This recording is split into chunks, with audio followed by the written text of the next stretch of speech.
৩৫ বছৰ সুদীৰ্ঘকাল ইয়াত আমাৰ বিধায়ক আছিলে। সেই সমষ্টিটো বিচৰাটো আমাৰ এটা নৈতিক অধিকাৰ, জন্মগত অধিকাৰ বুলি আমি ভাবোঁ। আমাৰ দলটোৰ জন্মগত অধিকাৰ। অসমৰ সেই ব্ৰহ্মপুৰ সমষ্টিটো চিফ মিনিষ্টাৰৰ সমষ্টি হিচাপত ক'ৰবাত বাৰু পিছ পৰি ৰ'ল নে? নিশ্চিতভাৱে ব্ৰহ্মপুৰে উন্নয়নৰ প্ৰকৃত, মই কৈছোঁৱে যে উন্নয়নৰ গংগা এলে বৈ আহিবলৈ এতিয়াও বহুত বাকী। কেন্দ্ৰৰ বঞ্চনা, প্ৰবঞ্চনা আৰু কংগ্ৰেছ দলে এসময়ত জৱাহৰলাল নেহৰুৱেতো চীনে আক্ৰমণ কৰাৰ সময়ত my heart goes to the people of Assam বুলি কৈ বাই দিছিলে।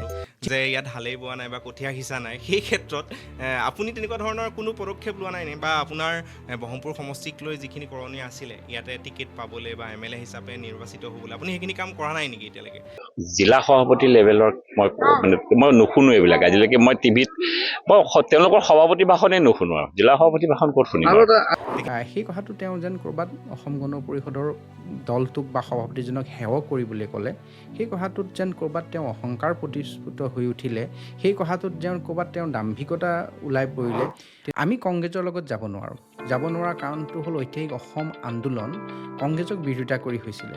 যিসকল অবৈধভাৱে আহিছে, ইলিগেল ফৰেনাৰ্ছ, সেইসকলক ডিটেক্ট কৰা, সেইসকলক ডিপৰ্ট কৰা, এই দুইটা আমাৰ খুব মূল দাবী আছিলে। অসম চুক্তিৰ বহুকেইটা দফা আছে, তাৰ ভিতৰত সেইটো এটা মূল আছিলে, যিটো আমি শাসনত থকাৰ সময়ত কৰিব পৰা নাছিলোঁ বুলি মই স্বীকাৰ কৰোঁ। কেব গুচি পেলাই ধৰক কা হৈ গ'ল।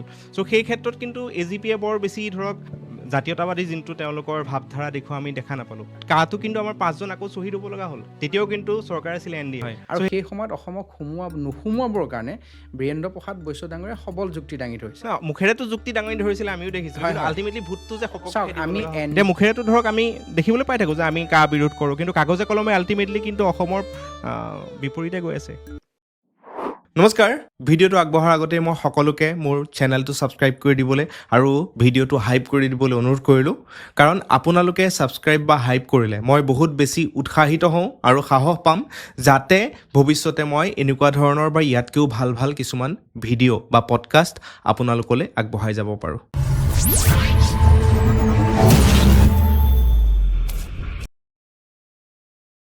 নমস্কাৰ, আজি পলিটিক্স আনকভাৰ্ডৰ আমাৰ অতিথি নগাঁও AGPৰ ডিষ্ট্ৰিক্ট প্ৰেছিডেণ্ট তথা প্ৰাক্তন আছু নেতা মণি মাধৱ মহন্ত ডাঙৰীয়া, তেখেত আমাৰ লগত উপস্থিত আছে।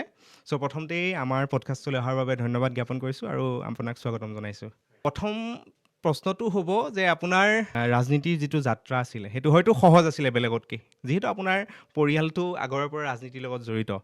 চ' সেই সৰুৰ পৰাই আপুনি ভাবিছিলেনে যে ৰাজনীতিলৈকে যাম, বা কেনেকৈ আৰম্ভ হ'ল গোটেই ঘটনাক্ৰমটো? মই অকণমান আপুনি কোৱা কথাটোৰ অকণমান আগৰ পৰা আহিব লাগিব, এইকাৰণে যে আমাৰ ঘৰখন ৰাজনীতিৰ লগত খুব পুৰণা আৰু পৰিচিত নহয়। আমাৰ ঘৰখন সমাজ জীৱনৰ লগতহে পুৰণা আৰু পৰিচিত। কেনেকৈ? মোৰ দেউতা মুক্তিযোদ্ধা প্ৰয়াত কমল চন্দ্ৰ মহন্ত, দেশৰ স্বাধীনতা সেনানী, এগৰাকী মুক্তিযোদ্ধা আছিলে, সেনানী আছিলে, আৰু ব্ৰিটিছৰ বিৰুদ্ধে কৰা প্ৰবল আন্দোলনত তেওঁ মৃত্যু বাহিনীৰো সদস্য আছিলে, আৰু নগাঁৱৰ সাংগঠনিক কংগ্ৰেছৰ দায়িত্বত থাকি পেলাই ব্ৰিটিছৰ বিৰুদ্ধে নেতৃত্ব লৈছিলে আন্দোলনৰ। তো সেই সূত্ৰে দেউতা সামাজিক ক্ষেত্ৰখনৰ লগত, জাতীয় জীৱনৰ লগত তেতিয়াৰ পৰা জড়িত। সেই প্ৰভাৱটো লাহে লাহে আমাৰ ঘৰত সদৌ অসম ছাত্ৰ সন্থাৰ জৰিয়তে হ'ল। কেনেকৈ জৰিয়তে হ'ল? মোৰ দাদাই সদৌ অসম ছাত্ৰ সন্থা কৰিছিলে, ঘৰৰ প্ৰায়খিনিয়ে কৰিছিল। পিছত মই সদৌ অসম ছাত্ৰ সন্থাৰ স্কুল পৰ্যায়ৰ পৰা বিদ্যালয়ত থাকোঁতে কৰিলোঁ, মহাবিদ্যালয়ত থাকোঁতে কৰিলোঁ, বিশ্ববিদ্যালয়ত থাকোঁতে কৰিলোঁ। আৰু আপুনি আঁতৰৰ পৰা দেখা কথাটো আৰু ওচৰৰ পৰা কথাটো সদায় পাৰ্থক্য থাকে। হয়। তাৰমানে মই বেলেগ সামাজিক সংগঠন বা জাতীয় সংগঠনো দেখিছোঁ, কেতিয়াবা কোনোবাই আহি পেলাই দায়িত্ব লয়, কিন্তু আমি তৃণমূল পৰ্যায়ৰ পৰা অহা। মই বিদ্যালয়ত থাকোঁতে ছাত্ৰ সন্থাৰ এখন জিলাৰ অধিৱেশনত গৈ ভাত বিলাইছিলোঁ। তেতিয়াৰ পৰা তাৰপিছত স্বেচ্ছাসেৱক সদস্য হৈছোঁ। তেনেধৰণে আহি মহাবিদ্যালয়ৰ গোটত দায়িত্ব ল'লোঁ। তাৰপিছতহে মই কলিয়াবৰ কেন্দ্ৰীয় ছাত্ৰ সন্থাৰ প্ৰথম আঞ্চলিকৰ সভাপতি, তাহাত মহকুমাৰ সভাপতি, তাহাত নগাঁও জিলাৰ সভাপতি, তাহাত গৈ গুৱাহাটী বিশ্ববিদ্যালয়ৰ সভাপতি, তাৰপিছতহে গৈ কেন্দ্ৰীয় সমিতি।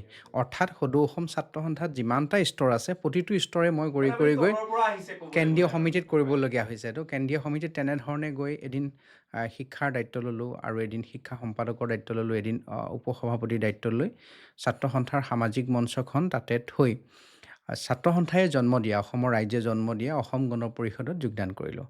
আৰু যোগদান কৰোঁতে মই কৈছিলোঁ যে মোৰ মুখত জয় অসমটো নাই, হৃদয়ত আছে। আৰু জয়া অসমটো হৃদয়ত আছে কাৰণে সদৌ অসম ছাত্ৰ সন্থাত থাকোঁতেও সেইটো লৈ পেলাই চলি আছিলোঁ, অৰ্থাৎ সামাজিক দৃষ্টিভংগী নিজৰ নিৰূপণ কৰিছিলোঁ। আৰু আজিও মানে এটা ৰাজনৈতিক দল কৰিবলৈ আহোঁতে সেই ধৰণে চিন্তা কৰিছোঁ, যাতে নিজৰ মাতৃভূমিৰ কথাটো সদায় হৃদয়ত, অন্তৰত আৰু দৃষ্টিভংগী সকলোতে থাকে। কিছুমানৰ মুখত থাকে, হৃদয়ত নাথাকে। মই ভাবিছোঁ যে এইটো আমাৰ এটা জন্মস্বত্ব, সকলোৰে অসমীয়া মানুহৰ, অসমত জন্মগ্ৰহণ কৰা সকলো জাতি জনগোষ্ঠীৰ কাৰণে যেনেকৈ থাকিব লাগে মূল মন্ত্ৰ হিচাপে, তেনেকৈ লৈ এতিয়া চলি আছোঁ। হয়, আপুনি হয়তো শিক্ষা বিভাগৰ দায়িত্বত আছিলে কেতিয়াবা। সদৌ অসম ছাত্ৰ সন্থাৰ শিক্ষা সম্পাদকৰ দায়িত্ব আছিলোঁ, হয়। সেই শিক্ষা বিভাগটোত আপুনি যেতিয়া আছিলে, মানে সেই শিক্ষাৰ ক্ষেত্ৰত আপুনি কি পৰিৱৰ্তন আনিব পাৰিছিলে? চাওক, সেইখন সময়ত কংগ্ৰেছৰ চৰকাৰ আছিলে। কংগ্ৰেছৰ চৰকাৰ থাকোঁতে দুই এটা আঁচনিত খুব গুৰুত্ব দিছিলে, কিন্তু শিক্ষাৰ আচল ভিতৰৰ অন্তৰ্নিহিত যিবিলাক সমস্যা আছিল সেইবিলাকত কেতিয়াও সোমাব বিচৰা নাছিলে। মই দায়িত্বত থকা সময়ত অসমত এখনো উচ্চতৰ মাধ্যমিক বিদ্যালয়ত কংগ্ৰেছৰ শাসনকালত অধ্যক্ষ নাছিলে। নাছিলে, মানে স্থায়ীভাৱে নিযুক্তিয়ে দিয়া হোৱা নাছিল। এনেধৰণে অসমৰ শিক্ষা বিভাগ চলিছিলে। প্ৰাথমিক বিদ্যালয়ৰ তথৈবচ অৱস্থা আছিলে। শিক্ষকসকল বহুত মেৰিটত নিযুক্তি দিয়া হোৱা নাছিলে। কিছুমান পিছ দুৱাৰেদিও নিযুক্তি হৈছিল, যেনেকৈ আজি হিমন্ত বিশ্ব শৰ্মা ডাঙৰীয়াৰ নেতৃত্বত টেট উত্তীৰ্ণ হৈ তাৰ পিছতহে শিক্ষক নিযুক্তি হৈছে। আহিছিলে, কিন্তু আমি যিটো সময়ত দায়িত্বত আছিলোঁ তাৰ আগৰ চামে স্কুলবিলাক চলাই। মই সদৌ অসম ছাত্ৰ সন্থাৰ শিক্ষা সম্পাদক 13 চনৰ পৰা 17 চনলৈ আছিলোঁ, হয়। এই দায়িত্বখিনিত থকাৰ সময়তে দেখিছিলোঁ শিক্ষা বিভাগৰ হৈ বিশ্ববিদ্যালয়ৰ সমস্যা, ছাত্ৰ ছাত্ৰীৰ সেই সময়ত ছেমিষ্টাৰ ছিষ্টেমটো নতুনকৈ আহিছিলে, গ্ৰেডিং ছিষ্টেমটো নতুনকৈ আহিছিলে। এইবিলাক এতিয়াৰ দৰে ৰাষ্ট্ৰীয় নতুন শিক্ষা নীতি নাছিলে। তো এনেকৈ আমাৰ সন্মুখীন হ'বলগীয়া বহুত সমস্যা আছে। পৰীক্ষাবিলাকৰ বিশ্ববিদ্যালয়ৰ অধীনত পৰীক্ষাবিলাকৰ মহাবিদ্যালয়ৰ ফলাফল সময়ত নোলায়, সেইবিলাকৰ কাৰণে কাম কৰিবলগীয়া আছিল। একে সময়তে আমি আমাৰ মঞ্চখনৰ পৰা চেষ্টা কৰিছিলোঁ যে ছাত্ৰ ছাত্ৰীক আমি অন্ততঃ কিবা এটা ভাল আমাৰ ফালৰ পৰাও কৰিব পাৰোঁ নেকি। আমিতো দায়িত্ব নহয় যে অনবৰতে আন্দোলন কৰিম, দাবী জনাম। আমি চেষ্টা কৰিছিলোঁ যে বুক বেংক এটা স্থাপন কৰিছিলোঁ। প্ৰথম বুক বেংকটো অসমৰ স্থাপন হৈছিল কলিয়াবৰত, আৰু পৰ্যায়ক্ৰমে অসমৰ 32টা স্থানত আমি বুক বেংক স্থাপন কৰিছিলোঁ, যাৰ উদ্দেশ্যই আছিল একমাত্ৰ দুখীয়া, আৰ্থিকভাৱে পিছপৰা ছাত্ৰ ছাত্ৰীক মানে বুক বেংকৰ জৰিয়তে পাঠ্যক্ৰমৰ কিতাপ দি পেলাই তেওঁলোকৰ উচ্চ শিক্ষাত সহযোগ কৰা। শিক্ষাবৃত্তি আৰম্ভ কৰিছিলোঁ। তেতিয়া অসম চৰকাৰৰ শিক্ষাবৃত্তি নাছিলে। বৃত্তি পাছ কৰা 5 আৰু 7ৰ ছাত্ৰ ছাত্ৰীসকলে 50 টকা পায়, মাত্ৰ 50 টকা। ছমাহৰ মূৰত তেওঁলোকক 500 বা এনেকৈ 600 টকা দিয়ে, এনেধৰণে পাইছিলে। তো সেইবিলাকৰ দিনত আমি এটা নতুন শিক্ষাবৃত্তি আৰম্ভ কৰিছিলোঁ। প্ৰথমবাৰতে 1200ৰ অধিক ছাত্ৰ ছাত্ৰীক দিয়া হৈছিলে। তেনেধৰণৰ কিছু সামাজিক আৰু ছাত্ৰ ছাত্ৰীৰ লগত আৰু জাতীয় জীৱনৰ লগত সংপৃক্ত হৈ কৰিছিলোঁ। আৰু যেতিয়া এটা নিজৰ বয়স হ'ল, অনুধাৱন হ'ল যে সদৌ অসম ছাত্ৰ সন্থাত এটা পৰ্যায়লৈকে থকা উচিত, সেই পৰ্যায়ৰ পিছত আনুষ্ঠানিকভাৱে অৱসৰ লৈ মই 2019 চনত অসম গণ পৰিষদত যোগদান কৰিছোঁ। হয়, এটা সময়ত ধৰক আছুৰ প্ৰতি বা তেনেকুৱা জাতীয়তাবাদী সংগঠন যিবিলাক আছে তাৰ প্ৰতি মানুহৰ এটা আৱেগ আছিলে, খুবেই আৱেগ আছিলে, বৰ্তমানেও হয়তো আছে। কিন্তু তথাপিও কিছুমান ক্ষেত্ৰত আমি দেখিবলৈ পাওঁ যে তেনেকুৱা সংগঠনবিলাকৰ কিন্তু আজি ধৰক ছ'চিয়েল মিডিয়াতে হওক বা মানুহৰ মাজতো বহু ধৰণৰ বদনাম মানে বিয়পি পৰে যে তেওঁলোক ৰাজনীতিৰ লগত জড়িত হৈ গৈছে, ডাইৰেক্টলি বা ইনডাইৰেক্টলিয়ে হওক। আৰু আপুনিও ধৰক সেই মেক্সিমাম যিমান ৰাজনীতিবিদ আছে আছুৰ পৰাই ওলাই বুলি ক'ব পাৰি। তো তাতে শিকি আহে, এখন মজিয়া যিয়ে আচলতে শিকাবলৈ সক্ষম হৈছে। চ' সেই ক্ষেত্ৰত আপুনি আছুৰ পৰা আহিলে, জাতীয়তাবাদী সংগঠন, আমাৰ অসম আন্দোলনৰ লগত জড়িত। AGP দলটো অসম আন্দোলনৰে ফল, হয়। তাৰপিছত কিন্তু আজি আপোনালোকৰ দলে এতিয়া বৰ্তমান এটা ৰাষ্ট্ৰীয়তাবাদী দলৰ লগত, BJPৰ লগত আপোনালোকে সংযুক্ত হৈ পেলাই চৰকাৰ গঠন কৰিছে, বা এইবাৰো আপোনালোকে কৰিবলৈ গৈ আছে। চ' সেই আপোনালোকৰ যোনটো জাতীয়তাবাদী সত্তাটো ক'ৰবাত অকণমান হেৰাই গৈছে নেকি এই গোটেই পৰিক্ৰমাটোত? মানে প্ৰথম কথা হ'ল, সদৌ অসম ছাত্ৰ সন্থা কৰা সকলোৱে কিন্তু ৰাজনীতিলৈ নাহে। হয়, ৰাজনীতিলৈ খুব কম সংখ্যকে আহে। মানুহে ৰাজনীতি কৰা মানুহকেইজনক মিডিয়া বা অন্যান্য বেছিকৈ দেখে কাৰণে ভাবে নাই এতিয়া ধৰক হিমন্ত বিশ্ব শৰ্মা নহয়, বা আহিছে মেক্সিমাম কাৰণ তেওঁ জনপ্ৰিয় বা তেওঁ ৰাজনীতিত আহি এটা প্ৰতিষ্ঠিত হৈছে। কিন্তু এনেকুৱা বহুত আছে যি আজিও এখন বিশ্ববিদ্যালয়ৰ ক'ৰবাত উপাচাৰ্য হৈ আছে। আজি ডিব্ৰুগড় বিশ্ববিদ্যালয়ৰ উপাচাৰ্য, নগাঁও বিশ্ববিদ্যালয়ৰ উপাচাৰ্য ডক্টৰ হিতেশ ডেকা, তেখেত আমাৰ সদৌ অসম ছাত্ৰ সন্থাৰ এসময়ৰ দায়িত্বত আছিলে। বা এনেকৈ বহুত শিল্পী, সাহিত্যিক, সাংবাদিক, আনকি ভাল বিষয়াও বহুত হৈছে। যি নহওক, এচাম ৰাজনীতিলৈ আহে। আৰু মই ভাবোঁ সেইটো এটা সদৌ অসম ছাত্ৰ সন্থাৰ পৰা অহাৰ কাৰণে এটা সুবিধা এইকাৰণে হয় যে অন্ততঃ ৰাইজৰ সমস্যাখিনি তেওঁলোকৰ বুজি পাবলৈ সুবিধা হয়। কোনোবাই নিজৰ সত্তাটোক বিক্ৰী কৰিছে, সেইটোৰ কি বিতৰ্ক হ'ব নিশ্চয় আপোনালোকে কৰিব, সেইটোত মোৰ একো ক'বলগীয়া নাই। কিন্তু মই ভাবোঁ ছাত্ৰ সন্থা কৰি আহিলে অন্ততঃ মানুহৰ মনৰ কথাটো বুজিবলৈ অলপ সুবিধা হয়, জাতীয় জীৱনৰ কাৰণে আৰু কাম সংগঠনৰ কাম বোলো হয় শিকি আহে সেইটো এটা বহুতখিনি। ভাল সুবিধা হয়। সেইটো অকল মই ভাবোঁ ৰাজনৈতিক দল কৰাৰ কাৰণেই নহয়, নিজৰ ব্যক্তিগত জীৱনৰ কাৰণেও তেনেকুৱা কথাখিনি আমি যিহেতু এখন সমাজ পাতি বাস কৰোঁ নহয়, তো তাত আমাৰ খুবেই প্ৰয়োজন হয়। এতিয়া চাওক, অসম গণ পৰিষদ 1985 চনত জন্ম হৈছিল এটা ঐতিহাসিক অসম আন্দোলনৰ জৰিয়তে। আৰু ছবছৰীয়া অসম আন্দোলনৰ পিছত ৰাইজে চিন্তা কৰিলে যে নিজৰ দল এটা লাগে। কেন্দ্ৰৰ বঞ্চনা প্ৰবঞ্চনা আৰু কংগ্ৰেছ দলে এসময়ত জৱাহৰলাল নেহৰুৱেতো চীনে আক্ৰমণ কৰাৰ সময়ত my heart goes to the people of Assam বুলি কৈ বাই দিছিলে। যি নহওক, সেইখিনি গ'ল। সেই পৰ্যায়ত পোৱাৰ পিছত কেন্দ্ৰীয় দলৰ শোষণ বা এনেধৰণৰ হেমাহিৰ ফলত, এটা মাহীয়ে চোৱা দৃষ্টিৰ ফলত অসম তথা উত্তৰ পূৰ্বাঞ্চলত দুটা পন্থা আপুনি সেই মুহূৰ্তত জাগ্ৰত হৈছিল। এটা হ'ল গণতান্ত্ৰিক পথাৰে গোটেই ব্যৱস্থাটোৰ এটা শুদ্ধিকৰণ হ'ব লাগে, আৰু এটা সশস্ত্ৰ সংগ্ৰাম। সশস্ত্ৰ সংগ্ৰামখনত মই ভাবোঁ আলফাকে ধৰি জনজাতীয় বা আমাৰ উত্তৰ পূৰ্বাঞ্চলৰ বহুকেইটা সশস্ত্ৰ সংগঠন জন্ম হ'ল, য'ত আলফাকে ধৰি। আৰু বাকী ক্ষেত্ৰত আমি গণতান্ত্ৰিকভাৱে যিহেতু বিশ্বাসী, আমি সদৌ অসম ছাত্ৰ সন্থা বা আমাৰ যিখিনি জাতীয় সংগঠন আছে, এপছুকে ধৰি বা অন্যান্য জাতীয় সংগঠন আছে, জনগোষ্ঠীয় সংগঠন আছে, এটা ধাৰা তাৰ লগত চামিল হৈ পৰিলে। অৰ্থাৎ অসমৰ মাতৃক সেৱা কৰিবৰ কাৰণে যি সংগ্ৰামৰ প্ৰয়োজন, অৰাজনৈতিকভাৱে সেইখন চলি থাকিলে। কিন্তু সকলোৱে ভাবিলে যে ৰাজনৈতিকভাৱে এখন সংগ্ৰাম খুব প্ৰয়োজন আছে, আৰু সেই সংগ্ৰামখন প্ৰয়োজনীয়তা পূৰণ কৰিবৰ কাৰণে অসম গণ পৰিষদক জন্ম দিলে। অসম গণ পৰিষদ গোলাঘাটত জাতীয় অভিৱৰ্তন হৈ জন্ম হ'ল। দুবাৰকৈ শাসনত থাকিলে, তিনিবাৰকৈ বিৰোধীত থাকিলে, এতিয়া দুবাৰকৈ মানে মিত্ৰজোঁটত আছে। আৰু আজিৰ তাৰিখত আপুনি ভাৰতবৰ্ষৰ যদি ৰাজনীতি চায়, তেতিয়াহ'লে দেখিব যে মিত্ৰজোঁটৰ ৰাজনীতিয়ে প্ৰাধান্য পাইছে। এফালে NDA কওক, আগৰ এতিয়া ইণ্ডিয়া জোঁট বুলি কয়, এই দুয়োটাই মূলতঃ নেতৃত্ব লৈছে। আমি কংগ্ৰেছৰ লগত যাব নোৱাৰোঁ। যাব নোৱাৰা কাৰণটো হ'ল ঐতিহাসিক অসম আন্দোলন কংগ্ৰেছক বিৰোধিতা কৰি হৈছিলে। কংগ্ৰেছে 855 জন শ্বহীদক হত্যা কৰা বুলি গণশত্ৰু বুলি কোৱা হয়। সেই দলটোৰ লগত আমি ইমান সহজে যাব নোৱাৰোঁ। সেইটো এটা আমাৰ এক প্ৰকাৰৰ ৰাজনৈতিক মানে ধৰ্মবিৰোধ বুলি আপুনি ক'ব পাৰে। ৰাজনীতিৰ যিটো ধৰ্ম, সেইটোৰ পৰিপন্থী বুলি আমি ভাবোঁ। যি নহওক, কিন্তু আমি দেখিলোঁ যে অটল বিহাৰী বাজপেয়ী ডাঙৰীয়া, LK আদৱানী ডাঙৰীয়া, তেখেতসকলে অসম আন্দোলনত পূৰ্ণ সমৰ্থন দিছিলে। অসমৰ সমস্যাসমূহ তেখেতসকলে জানে। আৰু ভাৰতত নৰেন্দ্ৰ মোদী ডাঙৰীয়াৰ নেতৃত্বত যিটো বিকাশৰ যাত্ৰা আৰম্ভ হ'ল, সেই বিকাশৰ যাত্ৰাত যদি আমি চামিল নহওঁ, তেতিয়াহ'লে আমি ৰাজনৈতিক দল হিচাপে কাৰোবাৰ লগত চামিল হ'ব লাগিব। তো আমাৰ প্ৰথম চইচটোৱে আছিল NDA, আমাৰ প্ৰথম চইচটোৱে আছিল বিজেপিৰ লগত আমি চলিছোঁ, আমি মিত্ৰতাত আছোঁ। মিত্ৰতাত থকা মানে এইটো নহয় যে তেওঁলোকৰ আৰু আমাৰ আদৰ্শ সম্পূৰ্ণ একে। কিছু ক্ষেত্ৰত আমাৰ মানে আদৰ্শগত পাৰ্থক্য আছে, আৰু সেই পাৰ্থক্য থকাৰ পিছতো এখন সুৰক্ষিত বিকশিত অসমৰ স্বাৰ্থত আমি একত্ৰিত হৈছোঁ। মই ভাবোঁ অসমৰ ৰাইজেও সেই কথাটো মানি লৈছে। মানি লোৱাৰ কাৰণে দুবাৰকৈ খুব যথেষ্ট সংখ্যাগৰিষ্ঠতাৰে আমাক শাসনত বহাইছে। এবাৰ সৰ্বানন্দ সোণোৱালৰ নেতৃত্বত, যোৱাবাৰ হিমন্ত বিশ্ব শৰ্মাৰ নেতৃত্বত।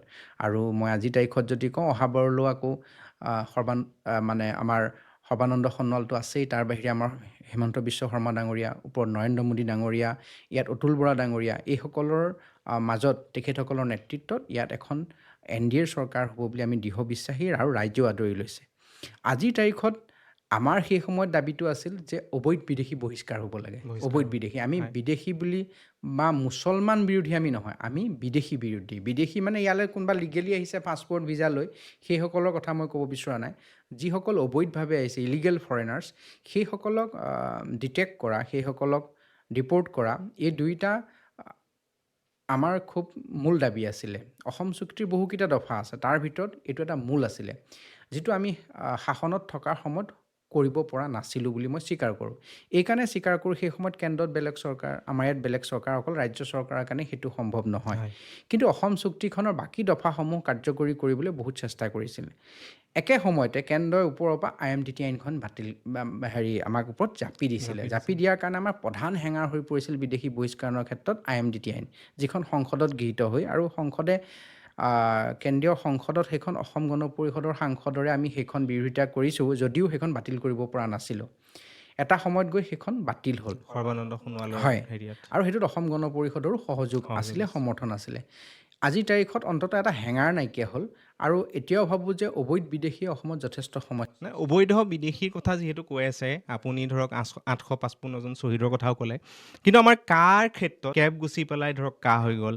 চ' সেই ক্ষেত্ৰত কিন্তু AGPয়ে বৰ বেছি ধৰক জাতীয়তাবাদী যোনটো তেওঁলোকৰ ভাৱধাৰা দেখুওৱা আমি দেখা নাপালোঁ। কাটো কিন্তু আমাৰ 5জন আকৌ শ্বহীদ হ'ব লগা হ'ল, তেতিয়াও কিন্তু চৰকাৰ আছিলে NDAৰ। চ' সেই ক্ষেত্ৰত আপুনি কি ক'ব? একদম স্পষ্ট অসম গণ পৰিষদৰ হয়। এই ব্যাখ্যাটো খুব শুদ্ধ ৰূপত হয় আৰু খুব বিতংভাৱে মানুহৰ আগত নোপোৱা কাৰণে অসম গণ পৰিষদৰ স্থিতিটোলৈ কোনোবাই প্ৰশ্ন কৰে। কিন্তু অসম গণ পৰিষদৰ স্থিতিটো হ'ল অসম গণ পৰিষদে কা বিৰোধিতা কৰিছে, সংসদত কাখনৰ বিৰোধিতা কৰিছিলে আৰু অসমত বিৰোধিতা কৰি চৰকাৰৰ পৰা আমি ওলাই আহিছিলোঁ।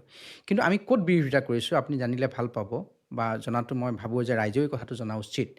কাৰণ মানে কাখন প্ৰথম কথা এখন সৰ্বভাৰতীয় আইন। সৰ্বভাৰতীয়। আমি অসম আৰু উত্তৰ পূৰ্বাঞ্চলত এখন প্ৰযোজ্য হ'ব নালাগে বুলি বিৰোধিতা কৰিছোঁ। আমি সমগ্ৰ ভাৰতবৰ্ষত বিৰোধিতা কৰাৰ আমাৰ অধিকাৰ নাই বুলি আমি ভাবিছোঁ। এইকাৰণে ভাবিছোঁ আজি পাকিস্তানত বহুত হিন্দু নিৰ্যাতিত হৈ আছে, খ্ৰীষ্টিয়ান নিৰ্যাতিত হৈ আছে, আজি আমাৰ আফগানিস্তানত নিৰ্যাতিত হৈ আছে, বাংলাদেশত কেনেধৰণে নিৰ্যাতিত হৈ আছে, সেইখিনিক আমি অন্ততঃ অসুবিধাত পেলাব নোৱাৰোঁ। আমি এইটোৱে কৈছোঁ যে অসমত আৰু বেলেগ আনি পেলাই সংস্থাপিত কৰিব নালাগে। আৰু সেই সূত্ৰে মই আপোনাক কওঁ যে আমি উচ্চতম ন্যায়ালয়ত অসম গণ পৰিষদে আইনী যুঁজত নামিছে আৰু আমি এটা আইনী যুঁজত এটা কেছ কৰিছোঁ। আমাৰ কেছটো হ'ল কাখন সৰ্বভাৰতীয় দৃষ্টিভংগীৰে হ'ব, অসম আৰু উত্তৰ পূৰ্বাঞ্চলত এখন প্ৰযোজ্য হোৱাটো আমি বিচৰা নাই। হয়। যেনেকৈ অৰুণাচলত প্ৰযোজ্য নহয়, মেঘালয়ত নহয়, আমাক মণিপুৰত অসমতো হ'ব নালাগে। এতিয়া ছাপোৰ্ট কৰা আৰু বিৰোধিতা কৰা গোটেই বস্তুটো একলগ কৰি দিয়া হয়। হয় আজি ধৰি লওক অৰুণাচলত কিৰণ ৰিজিজু ডাঙৰীয়া আজি কেন্দ্ৰীয় চৰকাৰত মন্ত্ৰী হৈ আছে। মন্ত্ৰী। আমাৰ কনৰদ চাংমা মুখ্যমন্ত্ৰী হৈ NDA আছে, ত তেওঁলোকৰ দলো আজি NDAত আছে, চামিল আছে। কিৰণ ৰিজিজু ডাঙৰীয়া আছে। কিন্তু তেওঁ BJP দলৰ সাংসদ হৈ মন্ত্ৰী হোৱাৰ পিছত তেওঁ ৰাজ্যত কিন্তু আজি কাখন প্ৰযোজ্য নহয়। আৰু মেঘালয়ত কনৰদ চাংমাৰ আঞ্চলিক দল যদিও তাত নহয়। অৰ্থাৎ তেওঁলোকৰ জনজাতীয় ৰাজ্য বা 6 চিডুল বা এনেকুৱা অঞ্চলবিলাকত নহয়। আমিও সেইটো বিচাৰিছোঁ যে অসমত যিহেতু আমি বহুত পূৰ্বৰ বিদেশীৰ বোজা ল'বলগীয়া হ'ল, এইখন ৰাজ্যত অন্ততঃ বিদেশীৰ বোজা দিব নালাগে। সেইকাৰণে এহাতে আমি অসমৰ ক্ষেত্ৰত সম্পূৰ্ণৰূপে বিৰোধিতা কৰিছোঁ, কিন্তু সৰ্বভাৰতীয় দৃষ্টিভংগীৰে সেইখন আমি গ্ৰহণো কৰিছোঁ। কিন্তু যেতিয়া ভোট প্ৰক্ৰিয়া হৈছিলে নিশ্চিতভাৱে কাৰ বিৰুদ্ধে অসম গণ পৰিষদে কাৰ দিছিলে? বিৰুদ্ধে নহয়, ভোটটো সেই সময়ত আইনখনৰ ছাপোৰ্টত দিব লাগিব। হয়, কিন্তু আইনখনৰ ছাপোৰ্টত ভোটটো দিবলগীয়া হ'ল। হয়। আৰু সেই সময়ত অসমক নোসোমোৱাবৰ কাৰণে বীৰেন্দ্ৰ প্ৰসাদ বৈশ্য ডাঙৰীয়াই সবল যুক্তি দাঙি ধৰিছে। মুখেৰেতো যুক্তি দাঙি ধৰিছিলে, আমিও দেখিছিলোঁ, কিন্তু হয়। আল্টিমেটলি ভোটটো যে চাওক, সপক্ষে দিব আমি লগা হ'ল। NDAত থকা সপক্ষে হয়, হয়। আমি ভোটটো হয় বিৰোধিতা কৰি দিব লাগিব, নহয় দিব নোৱাৰিম। দিব যিহেতু নোৱাৰিম। আমি NDAত আছোঁ, হয়। সৰ্বভাৰতীয় এখন আইন হ'ব, সেইকাৰণে আমি ভোট দিছোঁ। কিন্তু একে সময়তে সেই আইনখন আমি পিছদিনাখনেই কৈছোঁ যে আমি এইটো সংসদত আমাৰ ভাষণ, নহ'লে আজিকালি উচ্চতম ন্যায়ালয়ৰ আপুনি সময় নষ্ট কৰিব নোৱাৰে। তাৰ জাজে আপোনাক গালি পাৰি দিব, যোনেই নহওক। আমি ক'লোঁ যে আমি এই ধৰণে বক্তব্য দিছিলোঁ, আমি ভোট দিছোঁ, কিন্তু আমি অসমত মানে লগতে প্ৰযোজ্য হোৱাটো একেবাৰেই বিচৰা নাই। আৰু সেই ধৰণৰ তাত আমাৰ বহুত মানে খ্যাতনামা উকিল লোৱা হৈছে আৰু সেই ধৰণৰ কেছটো এতিয়াও চলি আছে। হয়, যি ধৰণে কিছুমান নেতা আমি দেখা পাওঁ, হয়। ধৰক তেওঁলোকে নিজৰ কিন্তু ৰাজ্যখনৰ কাৰণে NDAত থাকিলেও কিন্তু বিৰোধ কৰা দেখা পাওঁ আমি। হয়। বহু ক্ষেত্ৰত আমি দেখা পাইছোঁ। আমি অসমৰ কাৰণে বিৰোধ কৰিছোঁ। হয়। চ' আপোনালোকে সেই যোনখন আপোনালোকৰ ধৰক উচ্চতম ন্যায়ালয়ত যুঁজ চলি আছে, এতিয়া কোনটো পৰ্যায়ত আছে বুলি ভাবে? মানে আপোনালোক সফল হ'বনে? চাওক, উচ্চতম ন্যায়ালয়ৰ যুঁজখন অকল আমি কৰা নাই। হয়, বহুতে আছু আছে বা বহুতকেইটা দল সদৌ সংগঠন অসম আছে। ছাত্ৰ সন্থাকে ধৰি অসমৰ কেইবাটাও হয়। জাতীয় সংগঠন আছে। অসম গণ পৰিষদে আমাৰ এজন সাংসদ, প্ৰাক্তন সাংসদ কুমাৰ দীপক দাসক এইটো দায়িত্ব বিশেষভাৱে অৰ্পণ কৰি থৈছে। আৰু মই ভাবোঁ অসমৰ বাকী ৰাজনৈতিক দলসমূহেও এই কথাটো, আমাৰ সাংসদসকলেও এই কথাটো কেন্দ্ৰত যদি সবলভাৱে উপস্থাপন কৰে। মানুহৰ কথাবিলাক এনেকুৱা হ'ল, যেতিয়া এটা পৰিৱেশ সৃষ্টি হয়, সেই সময়ত ৰাইজেও ওলাই আহিল, ৰাজনৈতিক দলবিলাকেও সুবিধা ল'লে, বিৰোধ কৰাৰ নামত বিৰোধিতা কৰিলে, ছাপোৰ্ট কৰাখিনিয়ে ছাপোৰ্ট কৰিলে, কিন্তু তাৰ পৰৱৰ্তী পৰ্যায়ত সুদূৰ প্ৰসাৰীভাৱে আমাৰ কি হ'ব সেই কথাখিনি চিন্তা নকৰে কাৰণে এনেকুৱা ঘটনাবিলাক সময়ত গৈ লোপ পায়। মানে ইছ্যু কি চলি আছে আজিকালি চাই, ট্ৰেণ্ডিং। সেই ট্ৰেণ্ডিঙত চলাৰ কাৰণে মই ভাবোঁ কথাবিলাক অসমৰ কাৰণে বেয়া হয়। আৰু মই ভাবোঁ অসম গণ পৰিষদে যিটো বিৰোধিতা কৰিছিল তেতিয়াও কৰিছে, আজিও কৰিছে, আগলৈও কৰিব।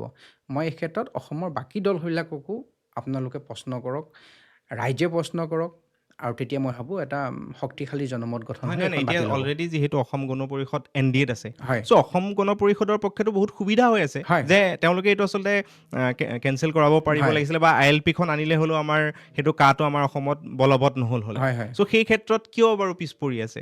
একেবাৰে পিছ পৰা নাই। আমি কাৰ বিৰোধিতা কৰি যেতিয়াই মিটিং হয় তেতিয়াই আমি কওঁ। হয় আমাৰ NDAৰ মিটিঙত কাৰ বিৰোধিতা কৰি যেতিয়াই ক'বলৈ কয়, আমাৰ নাই, ৰাজ্যসভাত কাগজে কলমে ধৰক এতিয়াও কিন্তু আৰু আপুনি ভাবক উচ্চতম ন্যায়ালয়ত অসম গণ পৰিষদৰ পেডত হয় সভাপতিৰ স্বাক্ষৰত সেইখন শপতনামা বুলি ক'ব চৰকাৰে শপতনামা, দিলে হয় হয় এফিডেভিট এফিডেভিট। হয় তো সেইখন আমাৰ দিয়া আছে। তাততো হয় আমি দুটা কথা ক'ব নোৱাৰোঁ। তাত সংসদত দিয়া বক্তব্যও দাঙি ধৰা হৈছে। হয় সেইটো আমি চাইছোঁ হয়, হয় সংসদত দিয়া বক্তব্য তাত দিবলগীয়া হৈছে হয় পিছৰবাৰ শুনানিত, হয় যে আপোনালোকৰ ৰাজনৈতিক দৃষ্টিভংগীটো কেনেধৰণে প্ৰকাশ কৰিলে, সেই প্ৰকাশ কৰি পেলাই আমি দিবলগীয়া হৈছে উইথ ফেক্ট এণ্ড ফিগাৰ সংসদৰ পৰা লৈ। তো মই ভাবোঁ এদিন সুফল পাব। ৰাইজে আৰু অকণমান একত্ৰিত হ'ব লাগিব। সকলো অসমৰ স্বাৰ্থত অন্য ৰাজ্যত যেনেকৈ চব একত্ৰিত হৈ কৰে, এইটোতো একত্ৰিত হৈ কৰক। কিন্তু আজিৰ তাৰিখত অসম গণ পৰিষদৰ কাৰণে এইটো সম্ভৱ নহয় যে এইখন অকলে বাতিল কৰাৰ ক্ষেত্ৰত অসম গণ পৰিষদৰ কাৰণে সম্ভৱ। বৰ্তমান অসম গণ পৰিষদৰ ওপৰত ধৰক বিভিন্ন ধৰণৰ বিতৰ্ক চলি থাকে। আমি শুনা পাওঁ যে অসম গণ পৰিষদ বিজেপিৰ লগত বিলীন হৈ গ'ল। ধৰক সেইকাৰণে হয়তো নতুন নতুন কিছুমান জাতীয়তাবাদী দলৰ সৃষ্টি হৈছে, AJPৰ সৃষ্টি হ'ল, তাৰ পিছত ৰাইজৰ দলৰ সৃষ্টি হ'ল। চ' সেই ক্ষেত্ৰত আপোনালোকৰ স্থিতিটো আমি কেতিয়া দেখিবলৈ পাম, বা সাধাৰণ জনতাই যিবিলাক প্ৰশ্ন মনত আছে যে অসম গণ পৰিষদে আজি বিজেপিৰ ধৰক পুতলাৰ নিচিনাকৈ কাম কৰি থাকিব নেকি? চ' সেই প্ৰশ্নবিলাকৰ উত্তৰবিলাক কেতিয়া পাব? ধৰক কাগজে কলমে। এতিয়া মুখেৰেতো ধৰক আমি দেখিবলৈ পাই থাকোঁ যে আমি কা বিৰোধ কৰোঁ, কিন্তু কাগজে কলমে আল্টিমেটলি কিন্তু অসমৰ বিপৰীতে গৈ আছে। সেইটো কথা আপোনাক 14 স্পষ্ট চন কৰি 14 দিলে। প্ৰথমতে 14 চন আছিলে, হয় 24 চন পালেহি। হয় লগত আচলতে মুছলিম বিৰোধী আইন নহয়, হয়। এইখন আমাৰ বাহিৰত নিৰ্যাতিত হৈ থকা সংখ্যালঘু। হয় সংখ্যালঘুত কোন পৰিছে বাহিৰত? পাকিস্তানত সংখ্যালঘু হিন্দু, হয় বাংলাদেশত সংখ্যালঘু হিন্দু, হিন্দু আফগানিস্তানত সংখ্যালঘু জৈন, জৈন খ্ৰীষ্টিয়ান, এইসকল সংখ্যালঘু তাত সেইবিলাক দেশত। হয় হয় সেইসকলক সুযোগ দিবৰ সুযোগ কাৰণে দিব এইটো লাগে। মুছলমানক বিৰোধিতা আইন কৰা নাই নহয়। নাই এতিয়া আমাৰ এইটো যদি মানে মুছলমান বা আমাৰ হয় আপোনাৰ দৰে সচেতন মানুহে ভাবি লয় হয় তেতিয়া নিশ্চয় ভুল নাই নাই কৰা হ'ব। মানুহৰ মই ভাৱধাৰাটো কৈছোঁ, মই জাষ্ট মোৰ মানুহৰ এইটো প্ৰশ্নখিনি আপোনাক সুধি আছোঁ। নিশ্চয় কৰিছে, হয় কিন্তু এইটো মানুহৰ ভুল ধাৰণা এইখন যে মুছলমান বিৰোধী। আৰু কেনেকৈ মুছলমান বিৰোধী হ'ল? এইখন আমাৰ দেশত পূৰ্বতে থকা আমি একেলগে নাছিলোঁ জানো আগতে? হয় তাত এতিয়া সংখ্যালঘু হৈ তেওঁলোক নিৰ্যাতিত হৈ আছে। মই কি কাৰণে তেওঁলোক তাত নিৰ্যাতিত হৈ থকাটো বিচাৰিম? আপুনি দেখিছেনে অলপ দিন আগতে বাংলাদেশত এজন মানুহক জ্বলাই গছৰ দিলে। ওপৰত জ্বলাই হয়। কেনেকৈ দিলে? তেনেকুৱা মানুহ এজন নিৰ্যাতিত হোৱাটো বিচাৰিব নে ভাৰতত আহি সুৰক্ষিত হোৱাটো? নাই নাই তেনেকৈ হ'লে ধৰক এতিয়া যদি সেইটো হিচাপত আমি চাবলৈ যাওঁ, আমি ইমান এখন ধৰক উন্নত দেশ হোৱা নাই, বা ইমান বুজা ল'বলৈ জানো আমি উন্নত হৈ গ'লোঁ? অসমখনেই ধৰক আমাৰ ভাৰতৰ ভিতৰত অসমে বুজা একেবাৰে ল'ব অৰ্থনীতি বিচৰা নাই, হয় কিন্তু অসমৰ অখণ্ড ভাৰতবৰ্ষৰ মানুহ, সংখ্যালঘু মানুহ আমাৰ কাষৰীয়া বিভাজিত হোৱা দেশকেইখনত নিৰ্যাতিত হৈ থাকিলে লোৱাটো দায়িত্ব। হয় আমি আমেৰিকাৰ পৰা অনা কথা কোৱা নাই, হয় আমি ছুইজাৰলেণ্ডৰ পৰা অনা আনা কথা কোৱা নাই, তাত নাইও ইংলেণ্ডৰ বেছি এটা মানুহ কথা। হয় অখণ্ড হয় ভাৰতবৰ্ষৰ স্বাধীনতাৰ আগত যিকেইখন দেশ আছিল তাত থকাখিনি নিৰ্যাতিত হোৱাখিনি হয় যোনে বিচাৰিছে ভাৰতীয় নাগৰিকক বৈধ প্ৰকাৰে, সেইখিনি ভাৰতলৈ অহাটোত আমি বাধা দিব নোৱাৰোঁ আঞ্চলিক দল হিচাপে। সেইটো আমাৰ দৃষ্টিভংগীৰ ভিতৰত হয় নপৰে। কাৰণ যদিও আমি আঞ্চলিক আৰু ৰাজনৈতিক দৰ্শনত বিশ্বাস কৰোঁ, আমাৰ এটা ৰাষ্ট্ৰীয় চিন্তাধাৰা আৰু দৃষ্টিভংগী কিন্তু আছে। ভাৰতখন ধৰক এতিয়া পৃথিৱীৰ ভিতৰতে 5খন শক্তিশালী দেশৰ ভিতৰত আমি নিজেই কওঁ, হয় আমি প্ৰতিষ্ঠিত হৈছোঁ বুলি কওঁ, চব ফালৰ পৰা, প্ৰতিৰক্ষা ফালৰ পৰা। কিন্তু সেই ক্ষেত্ৰত আমি তেওঁলোকক তাতে কিয় সুৰক্ষা দিব পৰা নাই? এতিয়া ধৰক বহুত গোটেই পৃথিৱীতে ধৰক বহুত খ্ৰীষ্টান ধৰ্মৰ মানুহ আছে, পৃথিৱীত কোটি কোটি খ্ৰীষ্টান ধৰ্মৰ মানুহ আছে। চ' আজি যদি ক'ৰবাত খ্ৰীষ্টান ধৰ্মৰ মানুহৰ নিৰ্যাতিত হয়, USA কিন্তু তাৰ পৰাই হয়তো তেওঁলোকে প্ৰতিৰক্ষা দিবলৈ চেষ্টা কৰিব, নে তেওঁলোকক চবকে লৈ গুচি যাব? চ' সেইটো এটা ডাঙৰ বোজা হৈ নাযাব? সেই সময়ত অখিল গগৈৰ দৰে কিছুমান ব্যক্তি এনেকুৱা হয় কথা কৈ এটা আন্দোলন কৰিছিল, যাৰ কাৰণে বহুতখিনি শ্বহীদ হ'ল, হয় কেইবাজন শ্বহীদক আমি হেৰুৱালোঁ। হয় আজিলৈকে আপুনি জানেনে 12জন নে 14জনে এপ্লাই কৰিছে এপ্লাই কৰিছে হোৱাৰ পিছত, য'ত আমি লাখ আৰু কোটিত কথা কওঁ, মানুহক আৱেগিক কৰি তোলোঁ। এইবিলাক কথাই মানুহক আৱেগিক কৰি হয় ৰাজপথলৈ আনি ৰাজনৈতিক সুবিধা ল'বলৈ আমি আৰু নিবিচাৰোঁ। এইটো আমাৰ দৃষ্টিভংগীত নপৰে। দ্বিতীয় কথাটো, নেপাল ভূটানত এনেকুৱা ধৰণৰ কোনো সমস্যা নাই। হয় সময় আছে অখণ্ড ভাৰতৰ লগত, ভাৰতবৰ্ষৰ স্বাধীনতাৰ সময়ত যিকেইখন দেশ আমাৰ লগত আছিল, বাংলাদেশ আৰু বিশেষকৈ পাকিস্তানত, এই দুখনত, কিছু পৰিমাণে আফগানিস্তানতো, আফগানিস্তানত এইকেইখনত সন্ত্ৰাসবাদ, এইকেইখনত মৌলবাদ, এইকেইখনত কেনেকুৱা ধৰণৰ কাম হৈ থাকে আপোনালোকে দেখিছে। তো সেইকেইখনৰ আমি এইটো কথা স্পষ্ট কৰি থৈছোঁ যে সেইকেইখনৰ পৰা আহিবলগীয়া মানুহ ভাৰতে আজি গুজৰাটত দিয়ে, ৰাজস্থানত দিয়ে, অন্ধ্ৰপ্ৰদেশত দিয়ে, হয় মহাৰাষ্ট্ৰত দিয়ে, আমাৰ একো আপত্তি নাই। আমি কিয় আপত্তি কৰিম? আপুনি যদি কৰিব বিচাৰিছে বা কোনোবাই যদি কৰিব বিচাৰিছে, আমাৰ একো ক'বলগীয়া নাই, হয় আমি আপত্তি নকৰোঁ। ৰাজস্থানত আনি কাৰোবাক ৰাখিব, সেইটোত মই আপত্তি কৰিবলগীয়া নাই। হয় কিন্তু অসমত আমি কৈছোঁ যে অসমত অহাত আমি বিৰোধিতা কিন্তু কৰিছোঁ। হিন্দু বাংলাদেশীৰ মূল কিন্তু যোনটো সমস্যা আছে সেইটো কিন্তু অসমতহে আছে, বাকী কি অসম বা ওচৰ চুবুৰীয়া যোনকেইখন ৰাজ্য আছে। নহয়, হিন্দু বাংলাদেশীৰ কি সমস্যা অসমত? ধৰক মানে যোনটো সমস্যা লৈ ধৰক আমাৰ কাক লৈ আন্দোলন হ'ল, যে হিন্দু বাংলাদেশীও যদি অবৈধ চাওক, হয় তেওঁলোকো এনেকুৱা যাব লাগে। এনেকুৱা কিছু সমস্যা আমাৰ ৰাজ্যখনত আছে, হয় কেইবাটাও জ্বলন্ত সমস্যা।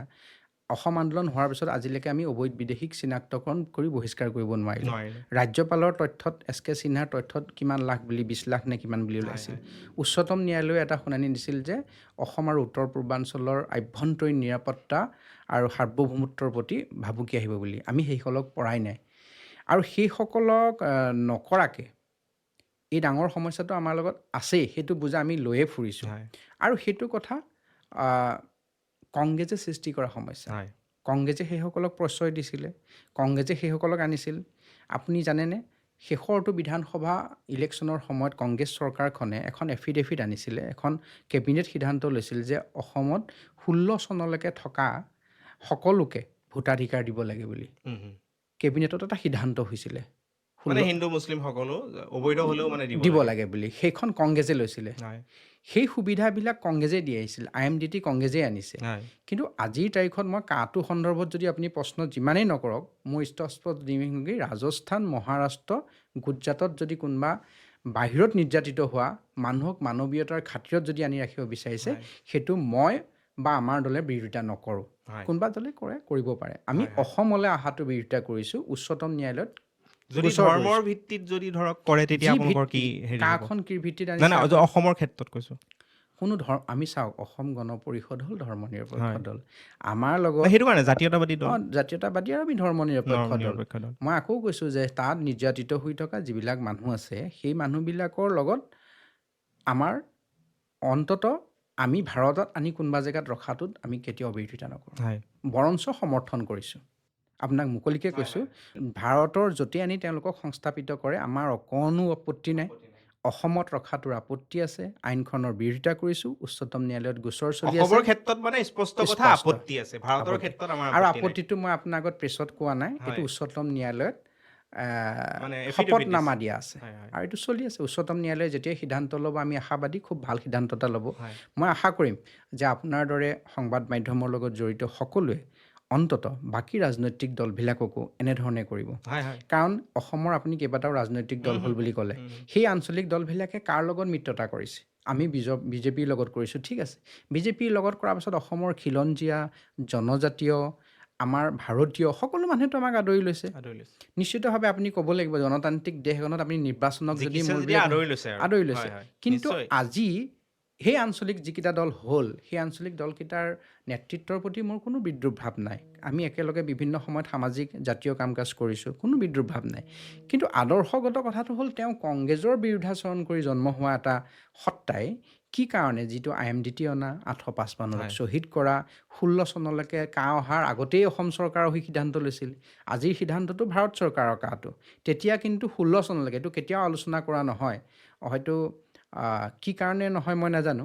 কংগ্ৰেছে সেই কথাটো দাবী ৰাখিবলৈও সমৰ্থন হৈছে, বা হয়তো আমাৰ সংবাদ মাধ্যমেও ক'ৰবাত সেইটো কথা খুব জোৰকৈ কাকো IMDT সোধা নাই। কথাটো। IMDT নহয়, 16 চনত 16 চনৰ যোনটো কেবিনেটত কথা। সিদ্ধান্ত লৈছিল, শেষৰখন কেবিনেটত, হয় তৰুণ গগৈ তৰুণ চৰকাৰৰ গগৈ চৰকাৰ। কেবিনেটত, যে 16 চনলৈকে অহা সকলো বিদেশীক ইয়াত ভোটাধিকাৰ দিব লাগে বুলি। চ' এতিয়া আমি তো আমাৰ এনেকুৱা জাতিদ্ৰোহী কাম কৰা হয় আমিতো কেতিয়াও নোৱাৰোঁ। হয় হয় এতিয়া AGP দলটোৰ যি চিন্তাধাৰা বা সেই পুৰণা চিন্তাধাৰাতে থাকি গ'ল নেকি? ধৰক এতিয়া আমি বিজেপিত দেখোঁ যে নতুন নতুন মুখ আমি দেখা পাওঁ সময়ে সময়ে, তো কিন্তু AGPত এটা মানে বদনামো আহে, ছ'চিয়েল মিডিয়াত আমি বাৰুকৈ দেখিবলৈ পাওঁ যে পুৰণা ব্যক্তিকেইজনমানে AGP দলটো গোটেই চলাই আছে।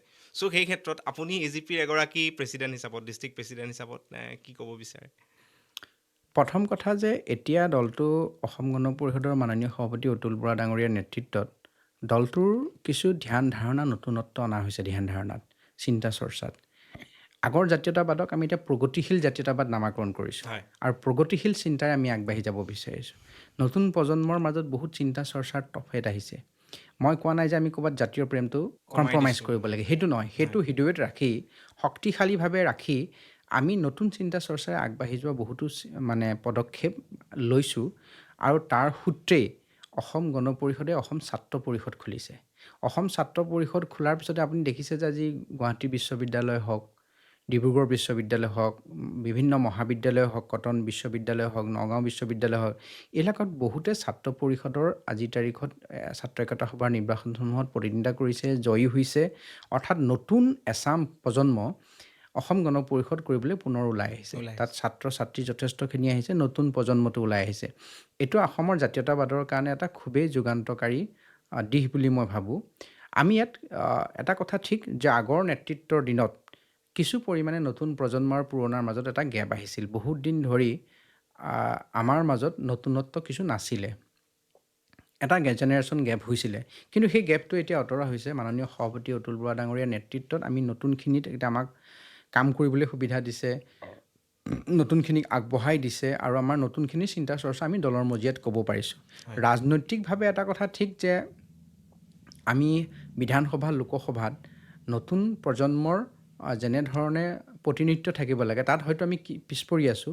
আৰু মই এবাৰ গভীৰভাৱে আশাবাদী আগন্তুক বিধানসভা নিৰ্বাচনত আমাৰ নতুন প্ৰজন্মৰ বহুতকে এবাৰ দলৰ নেতৃত্বই সুবিধা দিব আৰু নতুন প্ৰজন্ম আৰু পুৰণাৰ মাজত যিটো এটা আপোনালোকে এটা মানে গেপ দেখি আছিল সেই গেপটো নাইকিয়া হ'ব। হয়, যিহেতু আপুনি নতুন প্ৰজন্মৰে এগৰাকী নেতা, আপুনি বহুদিন ধৰি ছ'চিয়েল কাম কাজৰ লগত জড়িত, আৰু বিশেষকৈ ব্ৰহ্মপুৰ আৰু কলিয়াবৰ সমষ্টিত আপুনি বিভিন্ন ধৰণৰ কাম কাজৰ লগত জড়িত হৈ থাকে। আৰু বৰ্তমান আপোনাৰ নামটো কিন্তু ব্ৰহ্মপুৰ সমষ্টিৰ লগত মানে বাৰুকৈ চৰ্চিত হৈ আছে। আপোনাৰ নামক লৈ ধৰক বিতৰ্কও হৈছে, আমি দেখা পাইছোঁ বিজেপি AGPৰ মাজত কিছু সামান্য সংঘাতো আমি দেখিবলৈ পাইছোঁ। চ' সেই ব্ৰহ্মপুৰ সমষ্টিৰ ক্ষেত্ৰত মই এটা প্ৰশ্ন সুধিবলৈ বিচাৰিছোঁ। ব্ৰহ্মপুৰ সমষ্টিটোত আমাৰ কিন্তু বহু বছৰ ধৰি AGPৰ মাননীয় x chief minister Prafulla Kumar Mahanta ডাঙৰীয়া আছিলে। তেওঁ MLA হিচাপত আছিলে, তাৰপিছত তেওঁ চিফ মিনিষ্টাৰ হিচাপতো আছিলে। কিন্তু তাৰ পিছতো কিন্তু সেই চিফ মিনিষ্টাৰ সমষ্টিবিলাকৰ যিটো ৰূপ আজিৰ ডেটত আমি দেখিবলৈ পাওঁ, জালুকবাৰী সমষ্টি হওক, যোৰহাটৰ তৰুণ গগৈ ডাঙৰীয়াৰ যি সমষ্টি হওক, ধৰক যিটো এটা পৰিৱৰ্তন হৈছে, অসমৰ সেই ব্ৰহ্মপুৰ সমষ্টিটো চিফ মিনিষ্টাৰৰ সমষ্টি হিচাপত ক'ৰবাত বাৰু পিছ পৰি ৰ'ল নেকি? আমাৰ মানে এইটো অকণমান কেতিয়াবা প্ৰশ্ন আহে মনত। প্ৰশ্ন কেইবাটাও কৰিলে আপুনি। প্ৰথম কথাটো হ'ল ব্ৰহ্মপুৰত মোৰ নামটো উচ্চাৰিত হৈছে, দলৰ কৰ্মকৰ্তাই ক'ৰবাত বা ৰাইজে ক'ৰবাত হয়তো বিচাৰিছে। কিন্তু মূলতঃ ইয়াত ৰাইজৰ বা আমাৰ কামটো হ'ল, আমাৰ দাবীটো হ'ল যে আমি অসম গণ পৰিষদে সমষ্টিটো উভতাই বিচাৰিছোঁ। কাৰণ ইয়াত জাতীয়তাবাদৰ এটা ভেটি আছিলে, ৩৫ বছৰ সুদীৰ্ঘকাল ইয়াত আমাৰ বিধায়ক আছিলে। সেই সমষ্টিটো বিচৰাটো আমাৰ এটা নৈতিক অধিকাৰ, জন্মগত অধিকাৰ বুলি আমি ভাবোঁ, আমাৰ দলটোৰ জন্মগত অধিকাৰ। সেইকাৰণে আমি বিচাৰিছোঁ। প্ৰাৰ্থী মই হ'ম নে কোন হ'ব সেইটো দলৰ নেতৃত্বই নিৰ্ধাৰণ কৰিব। মই এতিয়ালৈকে ক'তো কোৱা নাই যে মই ইয়াৰ প্ৰাৰ্থী। মই দলটোৰ দায়িত্বত আছোঁ, সাংগঠনিক কাম কাজ কৰিছোঁ, ৰাইজৰ ওচৰলৈ গৈছোঁ। সেই সাংগঠনিক সম্প্ৰসাৰণ কৰোঁতে হয়তো বহুতে ভাবিছে যে মই প্ৰাৰ্থী হ'লে ভাল বা বিচাৰিব বা নিবিচৰা মানুহো থাকিব পাৰে, ডাঙৰ কথা নহয় ৰাজনীতিত। কিন্তু মোৰ কথাটো এনেকুৱাহে যে আমি দল হিচাপে এই সমষ্টিটো পুনৰ বিচাৰিছোঁ। আৰু উন্নয়নৰ কথা যদি কয়, আজিৰ উন্নয়ন আৰু আজিৰ পৰা ২৫ বছৰৰ আগৰ উন্নয়ন, প্ৰফুল্ল কুমাৰ মহন্ত ডাঙৰীয়া ১৯৮৫ চনত মুখ্যমন্ত্ৰী আছিলে, আকৌ ১৯৯৬ চনৰ পৰা ২০০১ চনলৈ আছিল, অৰ্থাৎ আজিৰ পৰা ২৬ বছৰ আগত আছিল। সেই ২৬ বছৰ 10 বছৰ বিজেপি নেতৃত্বাধীন চৰকাৰে কৰিছে। এতিয়া উন্নয়ন কেনেধৰণে হৈছে মাননীয় মুখ্যমন্ত্ৰীৰ নেতৃত্বত আপুনি দেখিছে। তাৰ আগৰ 15 বছৰ সেই উন্নয়ন আপুনি দেখিছে যে পঞ্চায়ত পৰ্যায়লৈকে যিটো দুৰ্নীতিৰ বিকেন্দ্ৰীকৰণ হৈছিলে বা যেনেধৰণৰ কাম কাজ হৈছিল, কোনো সুদূৰ প্ৰসাৰী, আজি মেডিকেল কলেজ কেইখন আছিল তেতিয়া দেখিছিল মাত্ৰ ৩খনৰ পৰা যেনে তেনে 4খন হৈছিলে। আজিৰ তাৰিখত 15-16খন মেডিকেল কলেজ। আমি সেই মুহূৰ্তত যিবিলাক কথা চিন্তা কৰিব নোৱাৰোঁ, ব্ৰহ্মপুত্ৰৰ ওপৰত এই বহুত কেইখন দলং, স্বাধীনতাৰ পিছত মাত্ৰ 3খন হ'ল। ব্ৰহ্মপুৰ সমষ্টিটোৰ মানে মই কথাটো কৈছোঁ, ঠিক তেনেধৰণে 10 বছৰৰ ভিতৰত সেই উন্নয়নে আৰু তাতকৈ মানে ডাবুল কৰিলে। এই ধৰণৰ উন্নয়নবিলাক তেতিয়া বহুত বেছি সম্ভৱ নাছিলে। আৰু মই ভাবোঁ কংগ্ৰেছৰ 15 বছৰীয়া কাৰ্যকালটোত ব্ৰহ্মপুৰ সমষ্টিটো বঞ্চিত হ'বলগীয়া হৈছিল। ইচ্ছাকৃতভাৱে তেওঁলোকে বঞ্চিত কৰিছিল, ইয়াৰ ৰাইজক তেওঁলোকে বঞ্চিত কৰিছিল, কাৰণ ইয়াৰ ৰাইজে জাতীয়তাবাদক, প্ৰফুল্ল কুমাৰ মহন্তক বা অগপক ভোট দি পেলাই জিকাই আছিলে। কিন্তু তাৰ আগত প্ৰফুল্ল মহন্ত ডাঙৰীয়াই অসম গণ পৰিষদৰ নেতৃত্বত থাকোঁতে ব্ৰহ্মপুৰ সমষ্টিটোত যথেষ্ট কাম কৰিছে। তেতিয়াৰ উন্নয়ন আৰু আজিৰ উন্নয়নৰ পাৰ্থক্য আছে। মই ভাবোঁ তেতিয়াৰ উন্নয়নত কৰিব পৰা তেওঁ সৰ্বোচ্চখিনি কৰিছে। আজিৰ উন্নয়নৰ সংজ্ঞা সলনি হৈছে। আজিৰ উন্নয়নৰ প্ৰযুক্তি, তথ্য বা আজি যেনেধৰণে কাম কাজ হৈছে সেইবিলাকত বহুত কৰিবলগীয়া আছে। মুখ্যমন্ত্ৰী ডক্টৰ হিমন্ত বিশ্ব শৰ্মা ডাঙৰীয়াৰ নেতৃত্বত যিটো উন্নয়নৰ গংগা বোৱাইছে, সেই উন্নয়নৰ গংগাই কিন্তু এতিয়াও ব্ৰহ্মপুৰক চুবলৈ বাকী আছে। নাই এতিয়া ধৰক বাকী যোনবিলাক চিফ মিনিষ্টাৰৰ ধৰক সমষ্টি থাকে পুৰণা হ'লেও আগৰ দিনৰ হ'লেও ধৰক সেই সমষ্টিবিলাকত আমি দেখোঁ যে ইউনিভাৰ্চিটি এখন আছে বা মেডিকেল কলেজ এখন হৈ গৈছেগৈ। সেই স্ক'পটো কিন্তু আমাৰ ব্ৰহ্মপুৰতো আছিলে, এটা ডাঙৰ সমষ্টি, অসমৰ ভিতৰতে এটা লেখত ল'বলগীয়া সমষ্টি। চ' সেই ক্ষেত্ৰত আমাৰ মনত প্ৰশ্ন আহে যে বাকী সমষ্টিবিলাক ইমান জাকত জিলিকা হৈ গ'ল, আমি ক'ৰবাত পিছ পৰি ৰ'লোঁ নেকি? বা লাষ্ট 5 বছৰতো হ'লেও ধৰক বাকী সমষ্টিবিলাকত ধৰক যেনেকৈ আমি দেখা পাইছিলোঁ, কিন্তু আমাৰ ইয়াতো ক'ৰবাত নহয় ক'ৰবাত হয়তো আমি সেইবিলাক দেখা নাপালোঁ যে ছিগনিফিকেণ্ট ডেভেলপমেণ্ট যোনবিলাক আচলতে চকুত লাগিব লগা, মানে চকুৰে দেখাটো নহয় অকল, ধৰক এইটো যোনটো ছাষ্টেইনেবল ডেভেলপমেণ্ট বুলি ক'ব পাৰি, ধৰক সুদূৰ প্ৰসাৰী আমাৰ ভৱিষ্যতৰ কাৰণেও এটা চিন হিচাপে ৰৈ যোৱা ডেভেলপমেণ্ট। এখন ইউনিভাৰ্চিটি আহিলে গোটেই পৰিৱেশটো চেঞ্জ হৈ যায়, গোটেই অঞ্চলবাসী মানে তাৰ পৰা উপকৃত হয়, বা এখন মেডিকেল কলেজ আহিলেও হয়, সেইবিলাক কিন্তু আমি অনা নেদেখিলোঁ। চ' আপুনি যদি ভৱিষ্যতে কেতিয়াবা যদি ধৰক আকৌ গণ পৰিষদে পালে বা আপুনি পালে, চ' আপোনালোকৰ কি প্লেন? আপোনালোকে তেনেকুৱা ধৰণৰ ব্যৱস্থা গ্ৰহণ কৰি পেলাই আগুৱাই নিবলৈ সক্ষম হ'ব বুলি ভাবেনে? নিশ্চিতভাৱে ব্ৰহ্মপুৰে উন্নয়নৰ প্ৰকৃত মই কৈছোঁৱে যে উন্নয়নৰ গংগা এলে বৈ আহিবলৈ এতিয়াও বহুত বাকী। উন্নয়নৰ প্ৰকৃত যিটো ধাৰা, সেই ধাৰাৰ পৰা আমি এতিয়াও দূৰত আছোঁ। যিটো আপুনি ছাষ্টেইনেবলৰ কথা ক'লে, বহনক্ষম উন্নয়ন, সেই ক্ষেত্ৰত আমি পিছ পৰি আছোঁ, এইটো কথা সঁচা। ইয়াত স্থায়ী তেনেকুৱা শিক্ষাৰ ক্ষেত্ৰত, স্বাস্থ্যৰ ক্ষেত্ৰত আৰু বিশেষকৈ আমাৰ নতুন প্ৰজন্মক সংস্থাপিত কৰিব পৰা পৰ্যটনৰ ক্ষেত্ৰত আমি বহুত কৰিব পৰা আছোঁ। আমাৰ ওচৰত চাপানলা আছে, কপিলি আছে, এইবিলাকত আমি নতুন চিন্তা চৰ্চাৰে বহুতখিনি তাত কাম কৰিব পাৰোঁ। সেই কথাখিনিত কিছু আমি পিছ পৰি আছোঁ। আৰু ব্ৰহ্মপুৰ সমষ্টিটো কি হ'ল, আগৰ সমষ্টিতকৈ বহুত বেলেগ হ'ল, এতিয়া বহুত বৃহৎ হ'ল, 2.5 লাখতকৈ অধিক এতিয়া মানে ভোট আছে। তাৰ বাহিৰে 28খন পঞ্চায়ত, এখন পৌৰসভা আৰু এটা বৃহৎ সমষ্টি হ'ল। চামগুৰি অঞ্চলৰ 5খন পঞ্চায়ত, কলিয়াবৰৰ এখন, ৰহাৰ এটা অংশ, যমুনামুখৰ এটা বৃহৎ অংশ লৈ পেলাই ব্ৰহ্মপুৰ সমষ্টিটো হৈছে। ইয়াত বিভিন্ন জাতি জনগোষ্ঠী ধৰ্মাৱলম্বীৰ মানুহ আছে। সেই মানুহখিনিক নেতৃত্ব আন্তৰিকতাৰে দিয়া আৰু প্ৰফেশ্যনেলি দিয়া, দুইটা মই পাৰ্থক্য আছে বুলি ভাবোঁ। মানুহে বিচাৰে যে তেওঁলোকৰ লিডাৰজনে তেওঁলোকক আন্তৰিকতাৰে, হৃদয়ৰে এটা সম্পৰ্ক কৰক। অসমীয়া মানুহৰ সমাজ জীৱনত সেইটোৱে চলে। প্ৰফেশ্যনেলি খুব চলিবলৈ চবেই দিগদাৰ পায়। তো তেনেকুৱা এটা চিন্তা চৰ্চা তেওঁলোকৰ মাজত আছে। আমি যদি আন্তৰিকতাৰে সেই মানুহখিনিৰ সমস্যা আৰু তেওঁলোকৰ ভৱিষ্যত নিৰ্মাণ কৰিব পাৰোঁ, তেতিয়াহ'লে মই নিজে সুখী হ'ম। আৰু সেইখিনি কৰিবলৈ যাওঁতে এনে বহু পদক্ষেপ আমাৰ ল'বলগীয়া আছে, যিবিলাক অনাগত দিনত যদি দলে সুবিধা দিয়ে, মিত্ৰজোঁটে সুবিধা দিয়ে, নিশ্চয় কৰিম। হয়, আপোনালোকৰ মিত্ৰজোঁটৰ অলৰেডি এখন চৰকাৰ চলি আছে, আৰু সেই চৰকাৰে কিন্তু বৰ্তমান বিজেপি দলৰ MLA জন ব্ৰহ্মপুৰ সমষ্টিত আছে। আপোনালোকে কিয় ভাবে যে সেই MLA গৰাকীৰ পৰা আপোনালোকৰ টিকেটটো আচলতে আপোনালোকক দিব লাগে এইবাৰ কাৰণে? প্ৰথম কথা, মই আৰু এটা কথা ক'ম যে আমাৰ মিত্ৰজোঁটৰ বিধায়কগৰাকীয়ে কিছু কাম কৰিছে, নকৰা বুলি ক'লে নহ'ব। আৰু আমি মিত্ৰজোঁটৰ বিৰোধী নহয়। হয়, মিত্ৰজোঁটৰ আমি ধৰ্ম মানি চলা লোক। আমি বিগত পঞ্চায়ত, বিগত লোকসভা, বিগত বিধানসভা নিৰ্বাচনত অসম গণ পৰিষদৰ এগৰাকী কৰ্মকৰ্তা হিচাপে আমি সকলোৱে নিজৰ দায়িত্ব পালন কৰি দেখুৱাই দিছোঁ নিষ্ঠা সহকাৰে, আৰু অনাগত দিনতো দেখুৱাম। হয়, আমি পাব লাগে বুলি বিচৰা প্ৰথম কাৰণটো হ'ল যে 35 বছৰ সুদীৰ্ঘকাল এই সমষ্টিটো অসম গণ পৰিষদৰ হাতত আছিল। যোৱাবাৰ এক বিশেষ পৰিৱেশত এই সমষ্টিটো আমাৰ মিত্ৰজোঁটক দিবলগীয়া হ'ল। সেইকাৰণে আমি পুনৰ উভতাই বিচাৰিছোঁ। এইটোৱে প্ৰথম আৰু প্ৰধান কাৰণ। হয়।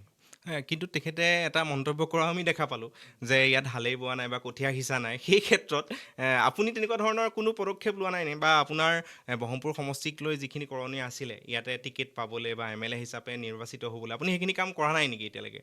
তেখেতে যোনটো কথা ক'লে যে হালেই বোৱা নাই বা প্ৰথম কথাটো মই হয়, আপোনাক আগতেও কৈছোঁ যে মই অসম গণ পৰিষদেহে সমষ্টিটো বিচাৰিছে, মই বিচৰা নাই। হয়, হয়, মই দলৰ হৈহে বিচাৰিছোঁ, হয়, মই বিচৰা নাই।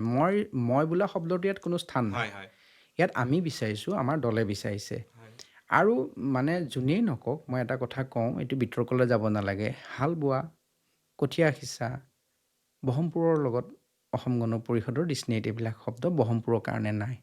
ব্ৰহ্মপুৰৰ আমাৰ উৰ্বৰা, অতি পলসুৱা, হাল বাই থোৱা, ইয়াত ভেটি থকা, ইয়াত আমি বিল্ডিং বনাব পৰা, যিয়েই নকওক আপোনালোকে, হয়, সকলোখিনি সুবিধা ইয়াৰ ব্ৰহ্মপুৰৰ ৰাইজৰ মাজত অসম গণ পৰিষদৰ আছে। যদি কিবা ভুল হৈছে, আমাৰ ভুল হৈছে, আমাৰ দলৰ ভুল হৈছে, কাৰণ আমি ৰাইজৰ ওচৰলৈ যেনেধৰণে যাব লাগে সেইধৰণে হয়তো বিগত সময়ত যাব নোৱাৰাৰ কাৰণে ক'ৰবাত আমাৰ সম্পৰ্ক হয়তো হেৰি হৈ আছে। কিন্তু ৰাইজে বিচাৰিছে আহক, মোৰ ওচৰলৈও তেওঁলোক আহক, আমাৰ ওচৰলৈও তেওঁলোক আহক, তেওঁৰ ওচৰলৈও যাওক, প্ৰতিখন গাঁৱলৈ যাওক, এইটো বিচাৰিছে। আৰু সেই অনুধাৱন কৰিয়েই আমি ইয়াত পুনৰ সমষ্টিটো উভতাই বিচাৰিছোঁ। তেখেতে আৰু এটা মন্তব্য কৰা আমি দেখিলোঁ, ৰিচেণ্টলি এটা মন্তব্য কৰিছিলে, আপোনাক হয়তো কটাক্ষ কৰিয়ে ক'লে যে AGPৰ ডিষ্ট্ৰিক্ট প্ৰেচিডেণ্টটো বাদ দিয়ক, মইতো ষ্টেট প্ৰেচিডেণ্টৰ তেওঁ মানে বক্তব্যও নাচায়, তেওঁ তেনেকুৱা এটা মন্তব্য কৰিলে। চ' সেই ক্ষেত্ৰত আপুনি কি ক'বলৈ বিচাৰিব? এই ক্ষেত্ৰত ইতিমধ্যে মই প্ৰতিক্ৰিয়া দিছোঁ। দিছে। আৰু কথাটো হ'ল, চাওক, আমি সৰু মানুহ। হয় মোৰ দেউতা মুক্তিযোদ্ধা আছিলে, সৰুৰ পৰা সামাজিক কাম কৰিছোঁ, সত্ৰীয়া পৰিৱেশত ডাঙৰ হৈছোঁ।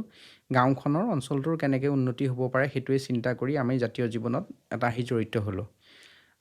মোক চিনি নোপোৱাটো সাধাৰণ কথা, ডাঙৰ কথা নহয়। তেওঁলোক যিটো স্তৰত আছে, যেনেধৰণৰ জীৱনশৈলী, তাত মোক চিনি নোপোৱাটো সৰু কথা।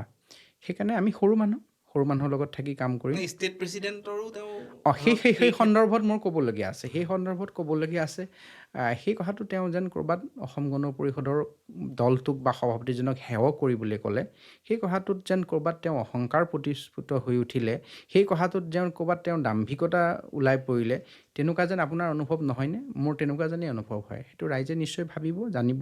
মই ভাবিছোঁ যে তেওঁ ক'ৰবাত অহংকাৰ প্ৰতিফলিত হৈছে, হয় সেইকাৰণে তেওঁ ক'ব পাৰিছে। একে সময়তে আমি দেখিছে, মই মিত্ৰজোঁটৰ সভাপতি দিলীপ শইকীয়া ডাঙৰীয়াক কেনেধৰণে আমি সন্মান কৰিব লাগে, কেনেধৰণে আমি শ্ৰদ্ধা কৰিব লাগে, বা দিলীপ শইকীয়া বুলিয়েই নহয়, জিলা পৰ্যায়ৰ, মণ্ডল পৰ্যায়ৰ বা পৰ্যায় বুলি আচলতে কোনো কথা নাই। মানুহে চবতে আমি একজন কাৰ্যকৰ্তা বা কৰ্মকৰ্তা। হয়।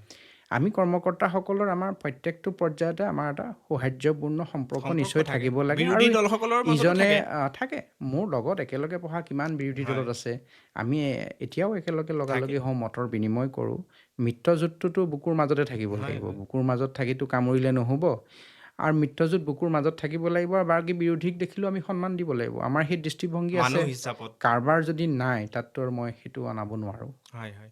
এতিয়া ধৰক আপুনি ছাপ'জ টিকেট পালে, MLA হিচাপত আপোনাক ভোট দিব লাগে, AGP দলে টিকেটটো আকৌ ঘূৰাই পালে, আপোনাক কিয় ভোট দিব বুলি ভাবে? ধৰক AGP বুলি ভোট দিব, নে আপুনি কিবা ভাল কাম কৰিব পাৰিব বুলি ভোট দিব বুলি ভাবে? চাওক, প্ৰথম কথা মানুহৰ আত্মবিশ্বাস। হয়। মোৰ এটা আত্মবিশ্বাস আছে যে ইয়াত অসম গণ পৰিষদৰ প্ৰাৰ্থী আৰু মিত্ৰজোঁটৰ প্ৰাৰ্থীগৰাকী যোনেই নহওক, ইয়াত বহমপুৰৰ ৰাইজে মানি ল'ব।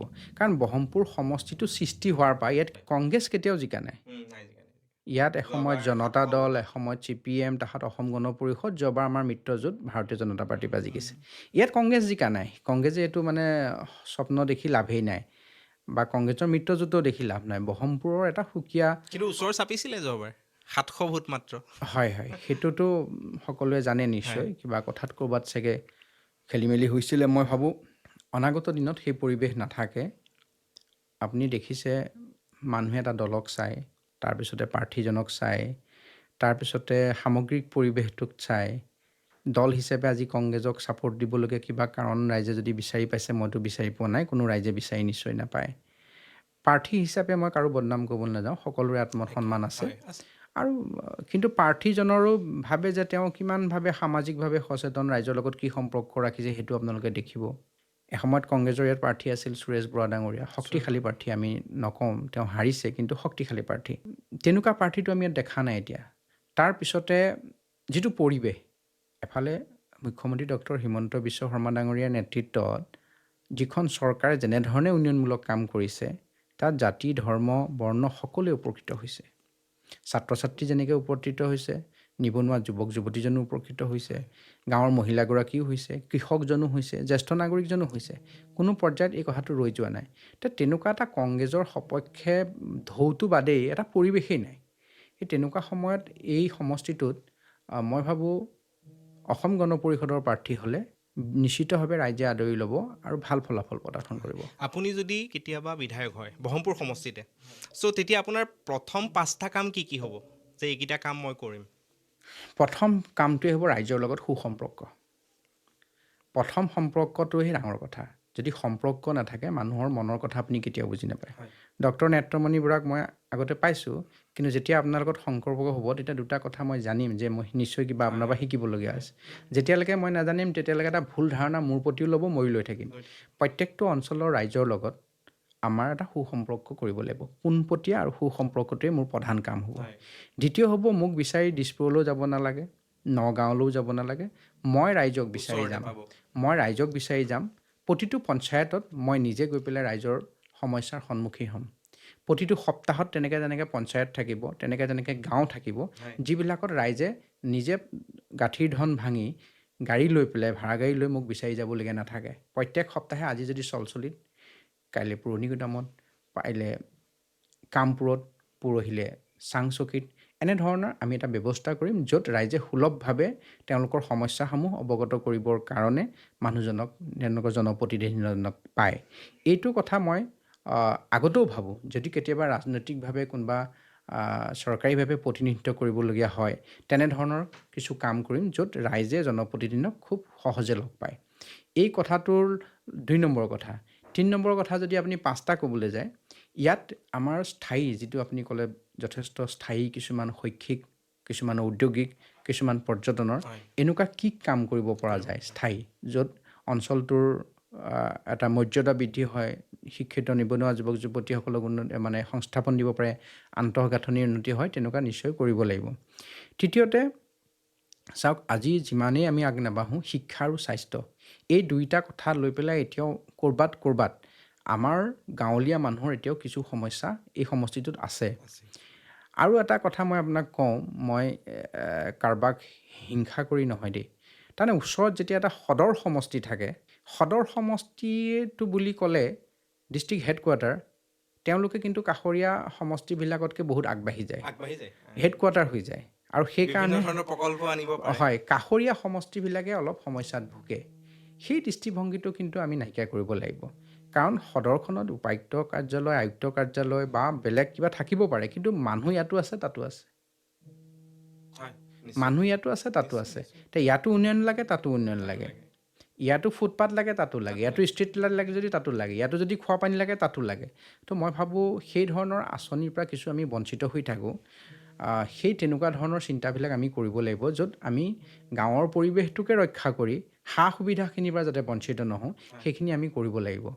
তেনেকুৱা বহুখিনি কাম আছে, নিশ্চয় ৰাইজৰ সহযোগত সেইখিনি কৰিবলৈ আগবাঢ়িব পাৰিম বুলি মই গভীৰভাৱে আশাবাদী। হয় আপোনালোকে ভাবেনে অসম গণ পৰিষদে যে কেতিয়াবা আকৌ আপোনালোকে সবলভাৱে অকলেই চৰকাৰ গঠন কৰিব পাৰিব ভৱিষ্যতে? নিশ্চয় ভাবোঁ, মোৰ দৃঢ় সংকল্প আছে, গভীৰ আত্মবিশ্বাস আছে। অসমৰ ৰাজ্যক যদি আমি প্ৰগতিশীল জাতীয়তাবাদৰ ছবিখন স্পষ্ট ৰূপত দেখুৱাব পাৰোঁ, অসমত থকা সকলো জাতি জনগোষ্ঠীৰ মানুহক যদি আমি একত্ৰিত কৰিব পাৰোঁ অসম গণ পৰিষদৰ পতাকাৰ তলত, লগত যিখিনি ভাৰতীয় মানুহ আছে আমাৰ মাজত, সেই সম্প্ৰদায়সমূহকো যদি ল'ব পাৰোঁ, নিশ্চয় অসম গণ পৰিষদে এদিন আকৌ আগবাঢ়ি যাব পাৰিব। আজি কিয় তেনেকৈ ভাবিব পৰা অৱস্থাত নাই? আজি ভাবিছোঁ, কিন্তু আজিৰ তাৰিখত আমি চাওক, কংগ্ৰেছক আঁতৰাই ৰাখিবৰ কাৰণে আমি মিত্ৰতাৰ আবদ্ধ হৈছোঁ, আৰু বিজেপি লগত আমি মিত্ৰতাত আবদ্ধ হৈছোঁ। আবদ্ধ হোৱাৰ কাৰণে হয়তো আমি গোটেই আসনত খেলিব নোৱাৰোঁ।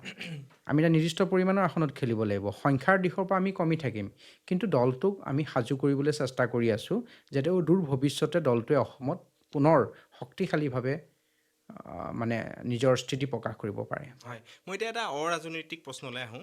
জুবিন গাৰ্গৰ ক্ষেত্ৰত যিহেতু এটা আমাৰ গোটেই অসমৰ কাৰণে এটা ডাঙৰ প্ৰশ্ন, বৰ্তমানো প্ৰশ্নবোধক হৈ আছে। চ' জুবিন দা কেতিয়াও ৰাজনৈতিক নাছিলে বা তেওঁ ৰাজনীতিৰ পৰা বহুত দূৰত আছিলে। চ' সেই ক্ষেত্ৰত আপোনালোকৰ দলৰ পৰা ধৰক সেই জুবিন দাৰ ন্যায়ৰ ক্ষেত্ৰত আপোনালোকে কি ভাবে যে সেই ন্যায় প্ৰক্ৰিয়াটো ভাল গতিত বা ভালদৰে চলি আছেনে? কিন্তু বহু ধৰণৰ বিতৰ্ক চলি আছে। বৰ্তমান গৰিমা শইকীয়া গাৰ্গেও বহুকেইটা মন্তব্য দিছে যে প্ৰক্ৰিয়াটো ক'ৰবাত থমকি ৰৈছে বা থমকাই দিয়া হৈছে। চ' সেই ক্ষেত্ৰত আপুনি কি ক'বলৈ বিচাৰিব? চাওক, জুবিন গাৰ্গৰ অকাল মৃত্যুটো আমাৰ জাতিটোৰ কাৰণে এটা দুৰ্ভাগ্যজনক ঘটনা, ডাঙৰ ক্ষতি। অকল সংগীত, কলা, সাহিত্যৰ কাৰণে নহয়, এইটো জাতীয় জীৱনৰ কাৰণে ক্ষতি। আৰু সেই সময়ত আমি নিজে কি পৰ্যায়ত আছিলোঁ, মই আজি সেই দিনকেইটা মনত পৰিলে কেনেধৰণে কটাইছিলোঁ নিজকে। অন্তৰে কান্দিছিল, হৃদয়ে কান্দিছিল। আজিও সেই খালী স্থানকণ হৃদয়ত আছেই। ব্যক্তিগতভাৱেও তেখেতৰ লগত সম্পৰ্ক আছিলে। খুব স্পষ্টবাদী, ৰাজনীতি নকৰে, মানুহক এটা সঁচা ভাল পায়, মানুহক সহায় কৰে, তেনেকুৱা এজন মানৱদৰ্দী শিল্পীক আমি এনেকৈ হেৰুৱাব লগাটো জাতিটোৰ কাৰণে এটা দুৰ্ভাগ্যজনক কথা। কিন্তু অসম চৰকাৰখনে আপুনি চাব, তেখেত ঢুকোৱাৰ পিছত যিখিনি কৰিব লাগে, যিমানখিনি কৰিব লাগে, ঢুকোৱাৰ পিছত মানুহজনক কোনো জীয়াই তুলিব নোৱাৰে, কিন্তু তেওঁৰ স্মৃতিক আমি জীয়াই ৰাখিব লাগিব। সেই কামখিনি জীয়াই ৰাখিবৰ কাৰণে তেখেতক অন্তিম শ্ৰদ্ধা, তেখেতৰ স্মৃতি সংৰক্ষণ, তেখেতে মৃত্যু হোৱাৰ কাৰণ, তেখেতৰ ঘটনাৰ তদন্ত এই গোটেইবিলাক SITৰ জৰিয়তে গঠন কৰি পেলাই সম্পূৰ্ণ কৰিবলৈ চেষ্টা কৰিছে আৰু SITয়ে প্ৰতিবেদন দিলে। গোচৰ এতিয়া আদালতত বিচাৰাধীন হৈ আছে আৰু আদালতত খৰখেতীয়াকৈ খুব কাম হৈছে। নাম উচ্চাৰিত হোৱা এজনো তেওঁৰ লগত থকা কোনো সাৰি যাব পৰা নাই। সকলো এতিয়া জেল হাজোতত আছে, বিচাৰ প্ৰক্ৰিয়া চলি আছে। আমি কিছুমান কথাত পলিটিকেলি একো কৰিব নোৱাৰোঁ, ন্যায়ালয়ত হস্তক্ষেপ কৰিব নোৱাৰোঁ। গোচৰটো খৰখেতীয়া কৰিবৰ কাৰণে কিছু পদক্ষেপ ল'ব পাৰে, উকিল কেইবাজনো নিয়োগ কৰিব পাৰে বা তেনেকুৱা কিছুমান কাম পদক্ষেপ চৰকাৰে লৈছে। আৰু মই ভাবোঁ জুবিন গাৰ্গ ডাঙৰীয়াই ন্যায় প্ৰকৃত ৰূপত প্ৰকৃত দোষী ন্যায় মানে শাস্তি পাব।